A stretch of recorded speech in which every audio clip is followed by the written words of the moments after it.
I remember the exact moment my world crumbled. Not the day, not the hour, but the precise second when my son's words hit me like a hammer to glass. "The nursing home is better for you, Mom." He said it so casually, cutting into his scrambled eggs as if he were discussing the weather.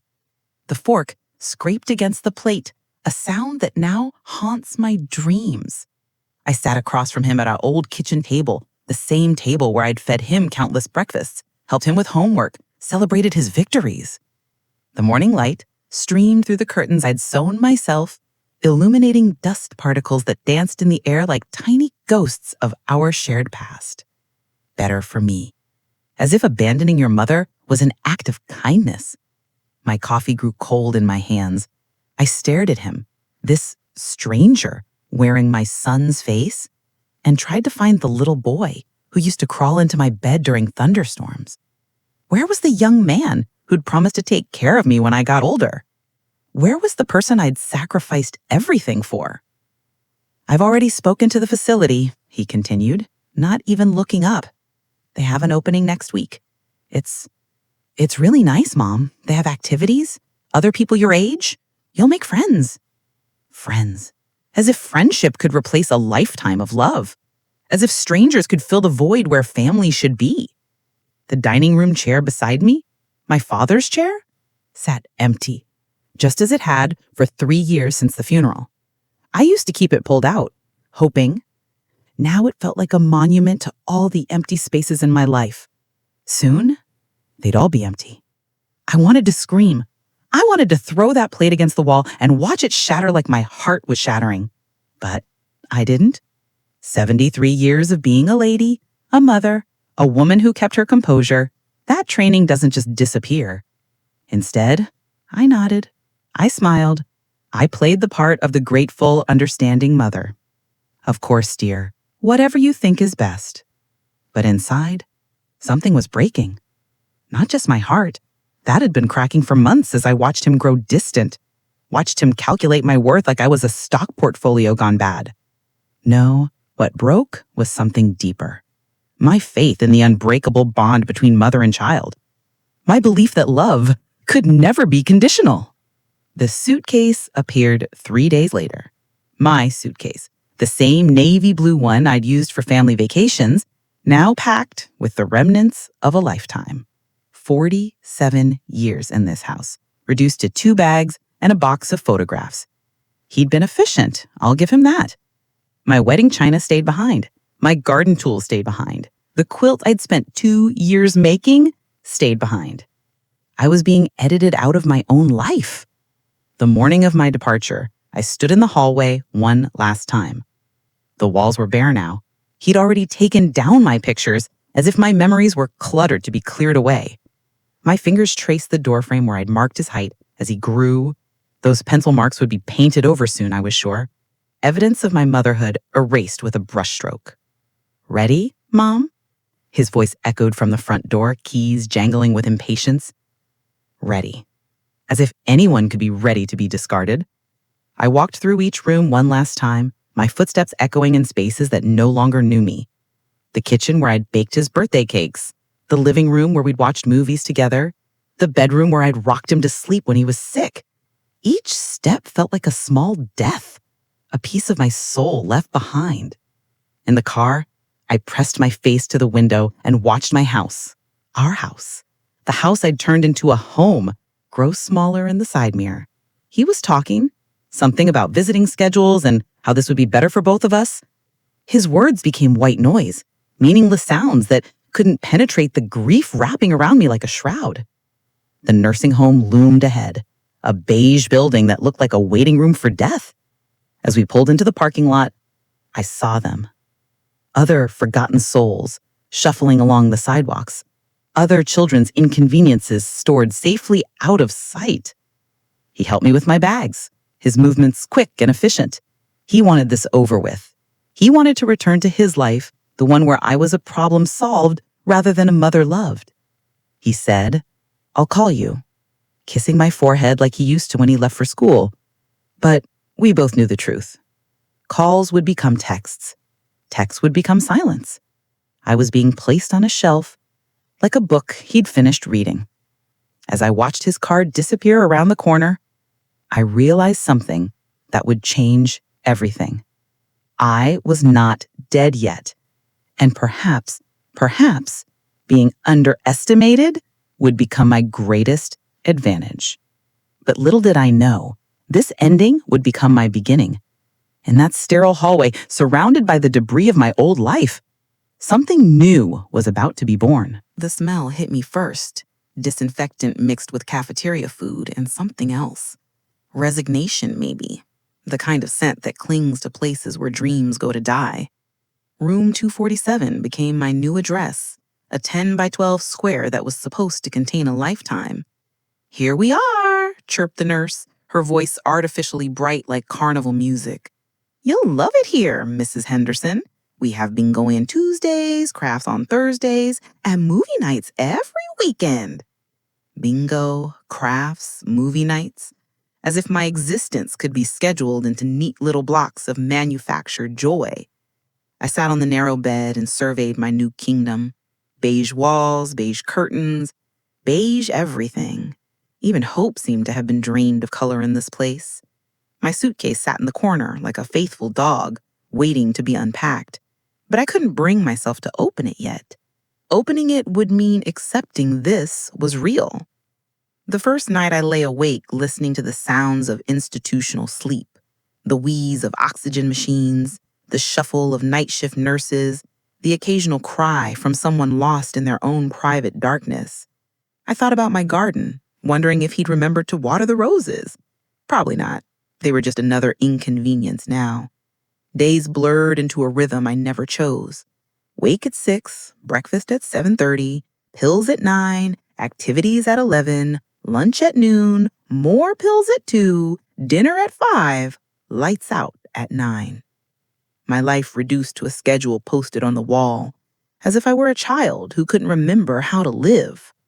But in the quiet moments between their manufactured cheerfulness, I began to unpack more than just my suitcase.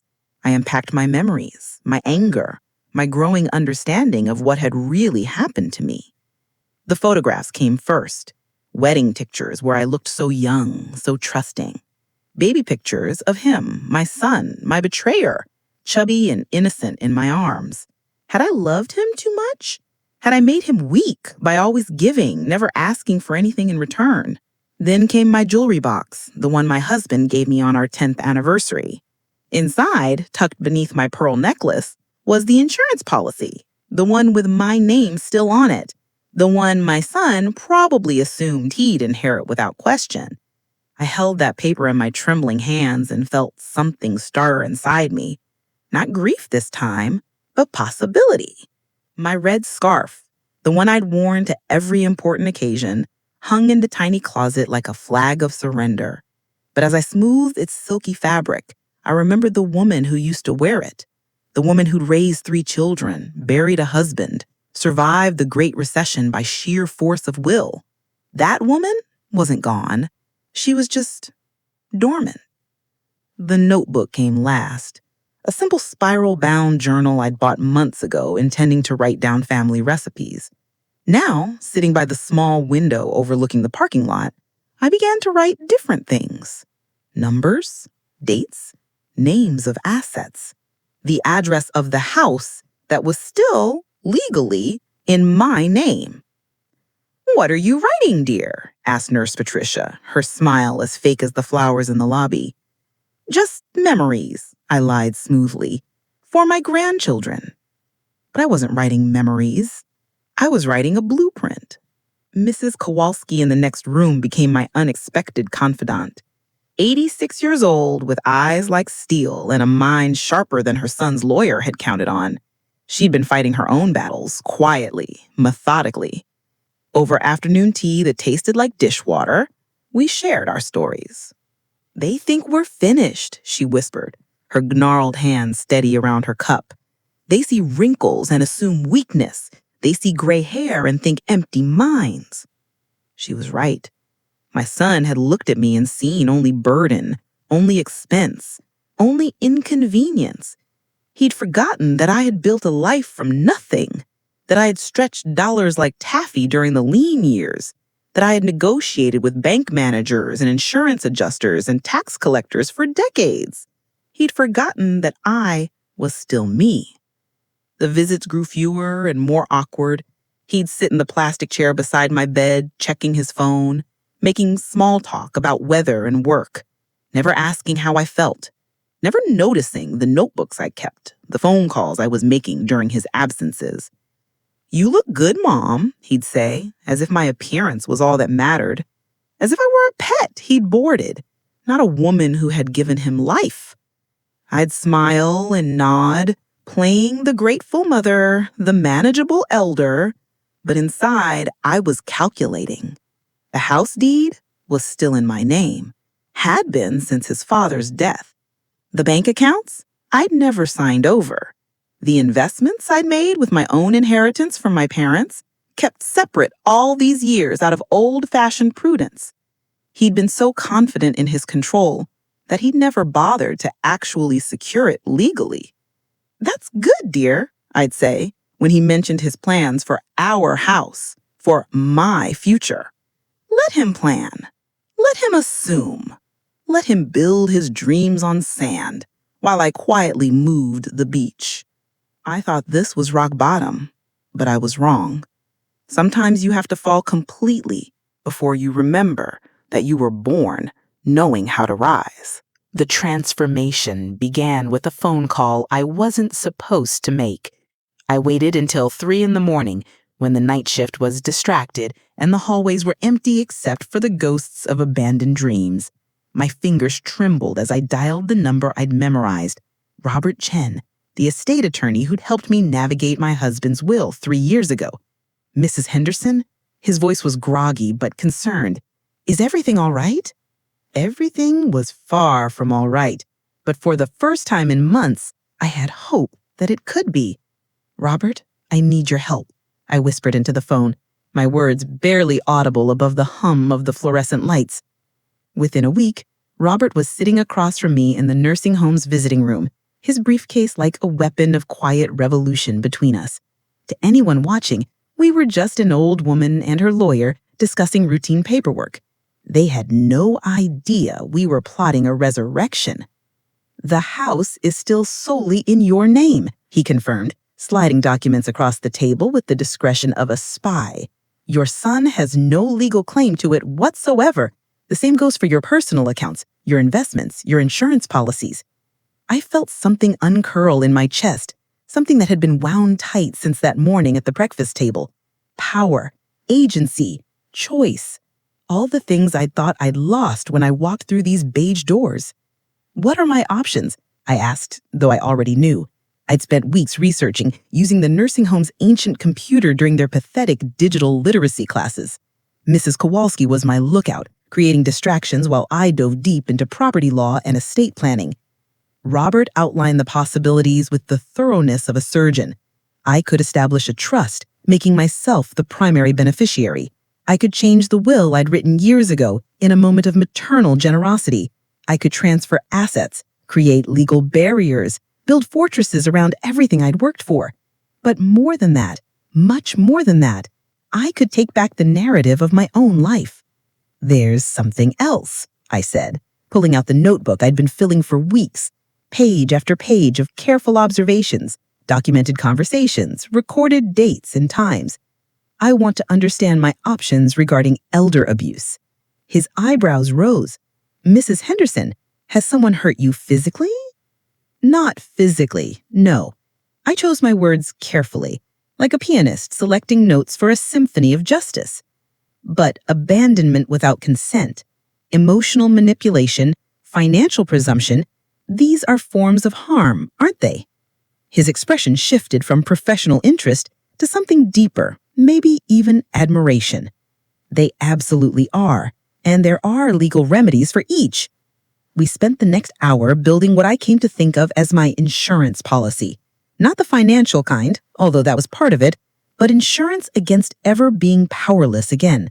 Legal documents that would ensure my wishes were followed, safeguards that would protect me from future manipulation, and yes, consequences for those who thought they could discard me like yesterday's newspaper. The red scarf became my signal. When I wore it to dinner, Mrs. Kowalski knew we had progress to discuss. When I left it hanging on my chair during activities, she knew I needed distraction while I made calls or reviewed documents. We were two old women playing chess, while everyone else assumed we were just killing time with checkers. "Your son called today," Nurse Patricia announced one afternoon, her voice carrying that particular tone healthcare workers use when they're about to deliver news they think you'll find upsetting. "He won't be able to visit this week. Work is very demanding right now." I nodded sympathetically, as if his absence disappointed rather than relieved me. "Of course, dear. He works so hard." What I didn't tell her was that his absence was exactly what I needed. Every day he stayed away was another day I could work undisturbed, another day to strengthen the web I was weaving around the life he thought he could control. The breakthrough came on a Thursday. I was sitting in the common room, pretending to watch their afternoon movie while actually reviewing trust documents, when my phone buzzed with a text from him. "Showed the house to a realtor today.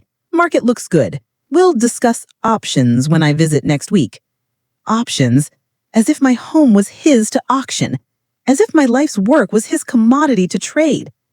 I excused myself and walked slowly to my room, my steps measured and calm. But inside something was crystallizing. Not anger anymore, but pure, focused determination. He'd shown his hand completely now. He wasn't just planning to keep me warehoused here, he was planning to profit from it. That evening, I called Robert again. "I want to accelerate our timeline," I said, without preamble, "and I want to add something to our plan." "What did you have in mind?" I told him about the text, about the realtor, about my son's casual assumption that my property was his to sell. Robert listened with the quiet intensity of a lawyer who'd found his righteous cause. "We can have everything ready by next Friday. Irrevocable trust, medical directives, financial protections, the works. But, Mrs. Henderson, are you sure you want to go this far? Once these documents are signed, your son will have no access to your assets, none at all."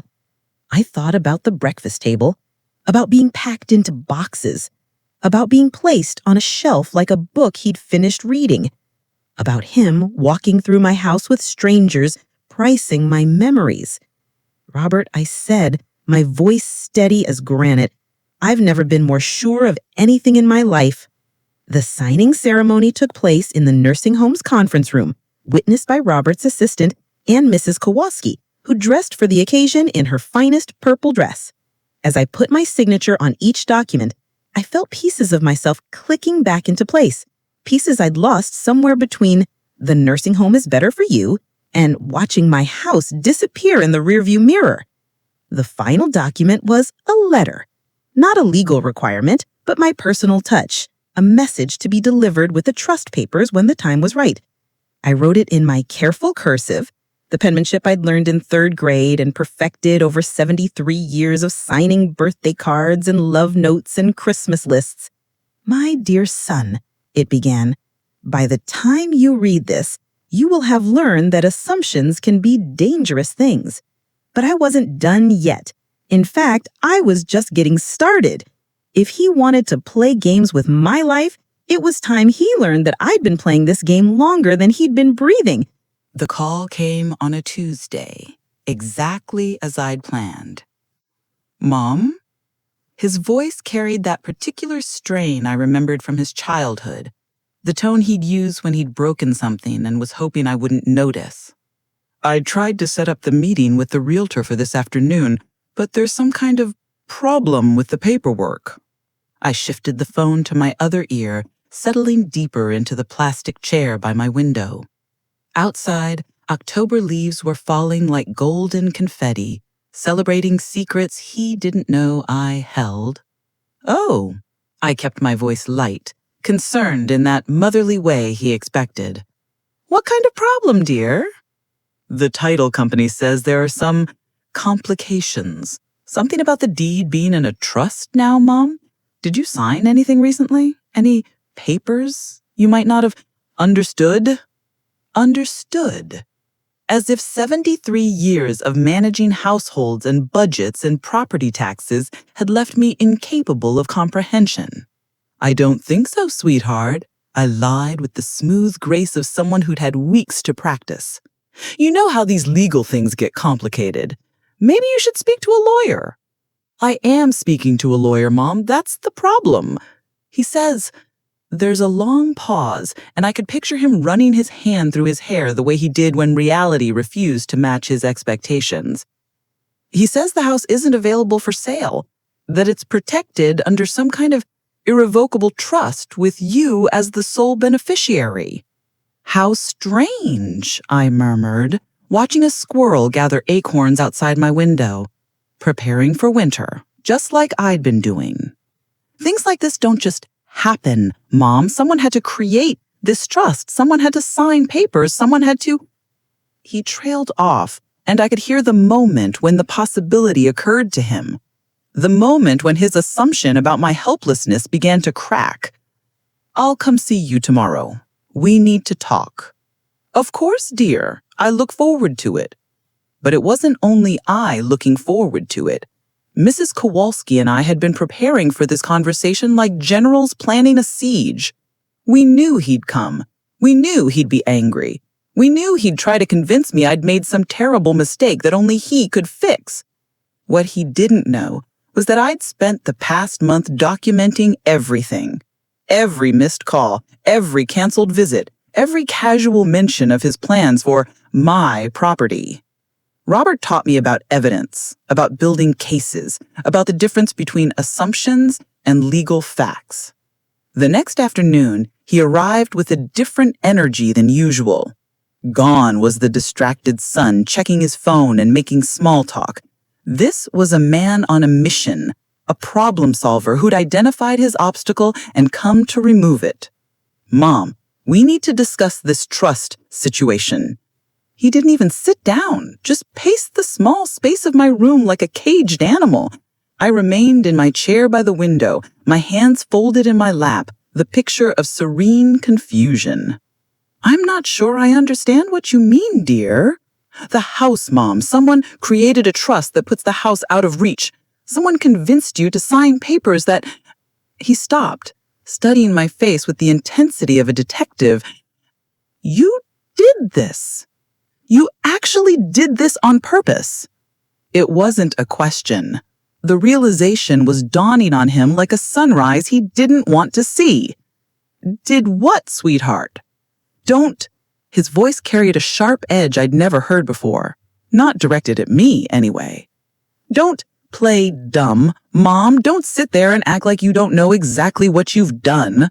I let the silence stretch between us, watching his face cycle through emotions like a slot machine.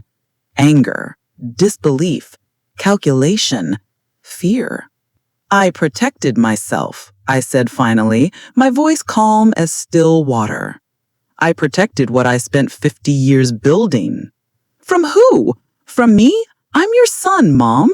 I was trying to help you. I was trying to make sure you were taken care of. By putting me here against my will? By planning to sell my home without asking? By treating me like a burden to be managed rather than a person to be loved? Each word landed like a stone in still water, sending ripples of recognition across his face. For a moment, just a moment, I saw the boy I'd raised, the one who used to apologize when he broke my favorite mug or forgot to feed the dog. But it passed quickly. That house is worth over $500,000, Mom. That money could pay for your care here for decades. It could ensure your future. My future? I almost laughed. You mean my storage? My warehousing until I'm too much trouble to visit at all? That's not... I never said... You didn't have to say it, sweetheart. Actions speak louder than words, and your actions have been very clear. He sat down heavily on the edge of my bed, suddenly looking older than his 45 years. So what now, Mom?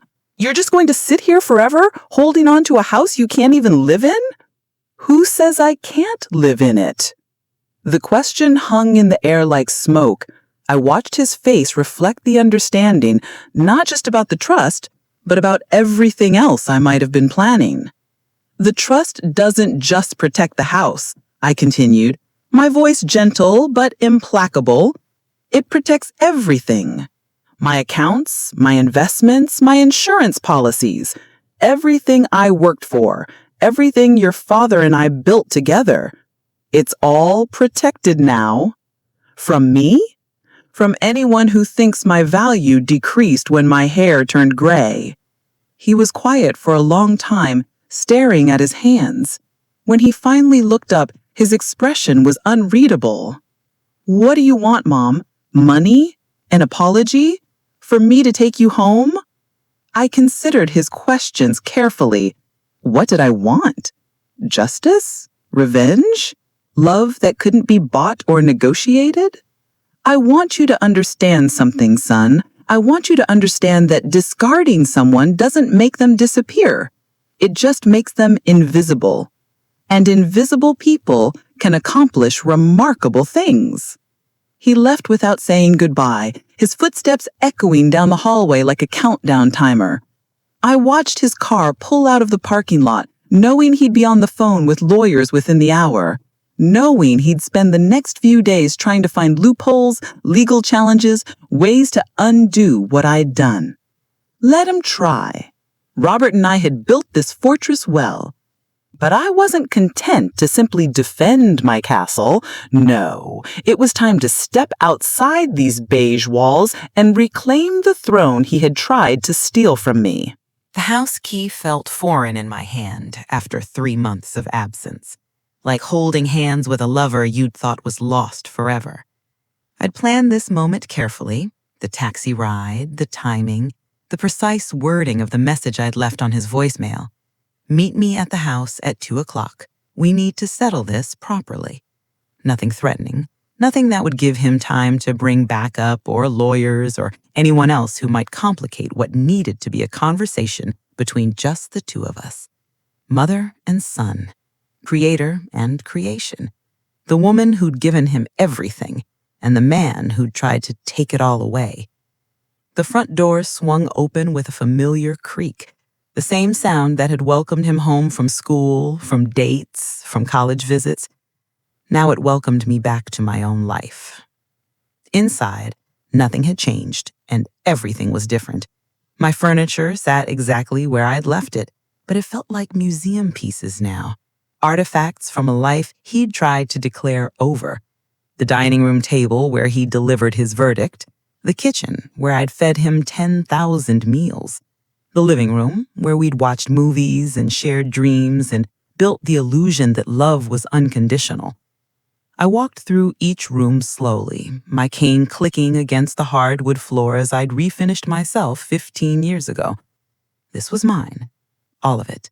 Not because of legal documents or trust papers, but because I'd earned it with decades of mortgage payments and tax bills and repair work and the simple act of turning a house into a home. He arrived at exactly 2 o'clock, punctual to the end, my son. I heard his car in the driveway, heard his footsteps on the porch, heard the moment of hesitation before he used his key. He still had a key, of course. In his mind, he'd never really stopped living here. Mom? His voice echoed through the hallway, uncertain in a way I hadn't heard since he was small and afraid of thunderstorms. In the living room, dear. I'd positioned myself in my favorite chair, the blue recliner where I'd nursed him through chickenpox and helped him with algebra and listened to him practice his graduation speech. He appeared in the doorway looking like a stranger in his own childhood home, his suit too sharp, his expression too guarded. You look surprised to see me here, I observed, gesturing for him to sit on the couch across from me, in my own house. Mom? What are you doing? You can't just leave the facility without permission. They called me when they couldn't find you. They're worried sick. Are they? Or are they worried about liability? I smoothed my red scarf, yes, I'd worn it for this occasion, and studied his face. Sit down, sweetheart. We have things to discuss. He remained standing, as if sitting would somehow put him at a disadvantage. Smart boy, it would. I've been talking to lawyers, Mom, about the trust, about your situation. There are options if you're not competent to make these kinds of decisions. Competent. The word hung between us like a blade. Are you suggesting I'm senile, dear? I'm suggesting you've been influenced by someone. That lawyer, maybe, or someone at the facility. People prey on elderly folks, Mom. They convince them to sign things, do things that aren't in their best interest. I laughed, actually laughed, and the sound seemed to surprise us both. You think someone convinced me to protect myself from you? You think someone had to explain to me that my own son was planning to sell my home without my consent? I was trying to secure your future, Mom. By putting me away? By erasing me from my own life? I stood up, and something in my posture made him step back. Tell me, son, when exactly did I stop being a person and become a problem to be solved? That's not... You never what? Never called me a burden? Never complained to your wife about having to deal with me? Never calculated how much money you'd save by warehousing me in that place? His face went pale. He hadn't realized I knew about the conversations he'd had with Linda, the phone calls I'd overheard during his visits, the casual way he'd discussed my situation as if I were a leaky faucet that needed fixing. I was trying to help you, Mom. I was trying to make sure you were safe, taken care of. No, sweetheart. You were trying to make sure you were safe. Safe from responsibility, safe from inconvenience, safe from having to actually take care of the woman who took care of you for 20 years. I walked to the mantelpiece and picked up the framed photo of his high school graduation. Him in his cap and gown, me beaming beside him with pride that seemed almost naive now. Do you remember what you said to me that day? I asked, running my finger along the glass. You said, Mom, I'm going to make you proud. I'm going to take care of you the way you took care of me. He was quiet now, his anger deflating into something that might have been shame. I meant it, he said finally. I still mean it. Taking care of someone doesn't mean hiding them away. It doesn't mean making decisions for them without asking. And it certainly doesn't mean assuming they're too old or too weak or too stupid to know what's best for themselves. I set the photo down and turned to face him fully. The house stays mine, I continued, my voice steady as granite. The accounts stay mine. The decisions about my life stay mine. And if you can't accept that, if you can't love me enough to respect me, then you're welcome to walk away, just like you tried to make me do. And if I don't walk away? The question carried weight, as if he was finally beginning to understand that this wasn't a negotiation he could win. I could fight this in court, he said finally, but his voice lacked conviction. You could try. Robert Chen is very thorough in his work, and elder abuse cases tend to generate a lot of publicity. I wonder how that would affect your career, your reputation. His shoulders sagged in defeat, not the defeat of an enemy, but the defeat of a child finally understanding that his mother was not his possession. What happens now? He asked. I picked up my purse and walked toward the front door. Now I go home, to my home, where I belong. As I walked out of that house, my house, I felt something I hadn't experienced in months. Not victory, exactly, but something better. I felt like myself again. Spring came early to my garden that year, as if the earth itself was celebrating my return. I knelt among the rose bushes I'd planted 23 years ago, my knees protesting against the damp soil, but my heart singing with the simple joy of being exactly where I belonged. The red roses, my husband's favorite, had survived the winter without my care, but they needed pruning, feeding, the gentle attention that only I knew how to give them. Stubborn old things, I murmured, carefully cutting away the dead wood to make room for new growth. Just like their gardener. The morning air was sweet with possibility and the promise of rain. My tea sat cooling on the small iron table beside me, real tea, in my own china cup, not the institutional swill they'd served in paper cups at the facility. Every sip tasted like freedom. It had been 6 months since that afternoon in my living room.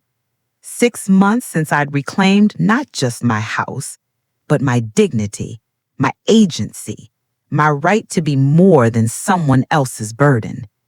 The transition hadn't been seamless. There had been phone calls from concerned social workers, visits from well-meaning neighbors who'd heard I was living alone again. But I'd handled each conversation with the patience of someone who learned that explaining yourself to people who've already decided your worth is a waste of precious time. Mrs. Kowalski had been my first house guest. We'd sat in my real kitchen, drinking real coffee from real mugs, laughing about our great escape like a pair of elderly outlaws. She'd chosen to stay at the facility. Her son had learned his lesson and was treating her with the respect she deserved. But she visited often, bringing news from the beige corridors and updates on the other forgotten souls we'd left behind. "You started something, you know," she told me over my homemade apple pie. "3 more families have had conversations about assumptions and respect. One daughter moved her mother back home. Another hired private care instead of institutional warehousing. You threw a stone into still water, Margaret, and the ripples are still spreading." The phone rang from inside the house, and I considered ignoring it. But habits of a lifetime are hard to break, and I pushed myself up from the garden with only a small groan of protest. "Hello? Mom?" His voice was different now, tentative, respectful, carrying none of the casual authority he'd once used when discussing my life.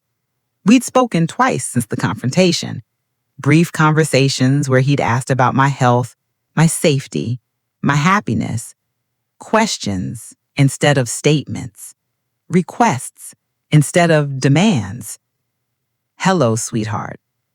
I was wondering, would it be okay if I came by this afternoon? I wanted to see how you're settling in." 6 months ago, he would have announced his visit, assumed his welcome, planned to inspect rather than visit. Now he asked permission, waited for invitation, offered his presence as a gift rather than a supervision. "I'd like that," I said, meaning it. "I'm making pot roast, your favorite." After I hung up, I stood in my kitchen, and felt the full weight of what I'd accomplished. Not just the legal victory or the financial protection, but the harder thing, teaching someone who'd forgotten how to see me that I was still here, still whole, still worthy of love instead of management. The roses would bloom again this summer, fuller and stronger for having survived the winter, just like their gardener. I walked back outside to finish my pruning, my steps steady and sure on ground I'd never have to leave again. In the distance, I could hear the sound of children playing in the neighborhood park, their laughter mixing with birdsong and the whisper of wind through leaves that were finally fully green. This was victory. Not conquest or revenge, but the simple, radical act of being allowed to bloom where you were planted, of growing old with grace and dignity, and the unshakable knowledge that your value doesn't diminish with your age. I was 74 years old, and I was finally, completely, magnificently myself again. And that, I thought, as I deadheaded a particularly stubborn rose, was the most beautiful revenge of all.